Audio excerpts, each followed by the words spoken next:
Afternoon po sa inyo lahat. Ngayong hapon medyo masyadong mainit. Kaya ang gagawin natin, magtanim naman tayo. Yung nakarang araw, tanim ko, pechay. Pero continuous pa rin yan. Continuous ko pa rin siya. Dahil marami akong punla doon na pwede na itanim. Ito naman nga, tatanim ko, cilantro or wansoy coriander. Kaya po, sistema ka nito pag wansoy, pwede malapitan lang to sila eh. Ang ginawag ko nito, 4. Pag wansoy, yan. Sabi yan. Wansoy kasi hindi masyadong lumalaki. Kaya pwede mo siya paglapitin lang at saka gawin 4. Hindi tulad sa petsa, yung petsa talaga 3 lang. Na lumalaki yung petsa ito. Okay lang sa kanya kahit magkapatan sila. Ito.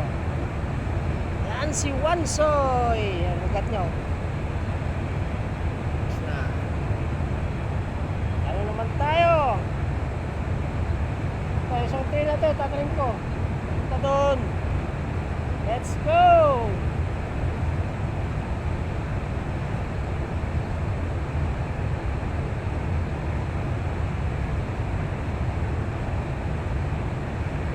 Oh.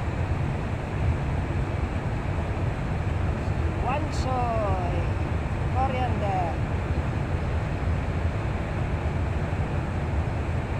After 30 days, harvestan na naman natin itong wansoy na to. Ito.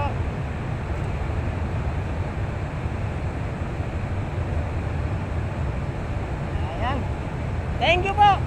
Tapos ko to. Tatanim ko pa. Salamat po.